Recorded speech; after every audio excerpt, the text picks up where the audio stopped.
ఎటు పోయిన వర్షి ఇవ్వదాకా మీ చిన్నమ్మోళ్ళ ఇంటికి పోయేస్తాను. మీ చిన్నమ్మ కొడుకు అమెరికా పోయి 2 కోట్లు సంపాదించిండట, నీకు తెలుసా? అవునా? వాడికి ఇప్పుడు సంపాదించిండా? మేమిద్దరం అనుకున్నామే 2 కోట్లు సంపాదించాలని ఎప్పుడో అనుకున్నాం. నేనైతే ఆ 2 నెలల 3 నెలలనే 2 కోట్లు సంపాదించిన. వాడు 10 సంవత్సరాలు పట్టింది వాడు సంపాదించడానికి. అవునా? నువ్వు 2 కోట్లు ఎప్పుడో సంపాదించినావా? మరి ఎవ్వి? అయ్యో పిచ్చిదాన్న, 2 కోట్లు ఎప్పుడో సంపాదించి ఇంట్లో దాస్తి. ఆగు తెత్తా. ఇంట్లో దాచిండా 2 కోట్లు? ఇగో 2 కోట్లు. ఇది మన పెళ్ళప్పుడు కూడా వేసుకున్నా కాదే, ఇప్పుడు చిన్నగా అయింది.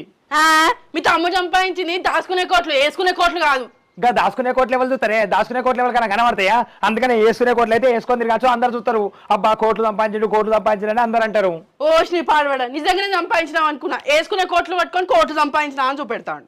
వాడు 2 కోట్లు సంపాదించడానికి 10 సంవత్సరాలు పట్టింది. నేనైతే 2 నెలలనే 2 కోట్లు సంపాదించిన. నేను ఎంత తెలివి కల్లోని, బాగా తెలివి కల్లోని. బిచ్చపతి నువ్వు బాగా తెలివి కల్లోనిరా. బాగా సరే చక్కదనం వేసుకొని తిరుగుపోని 2 కోట్లు.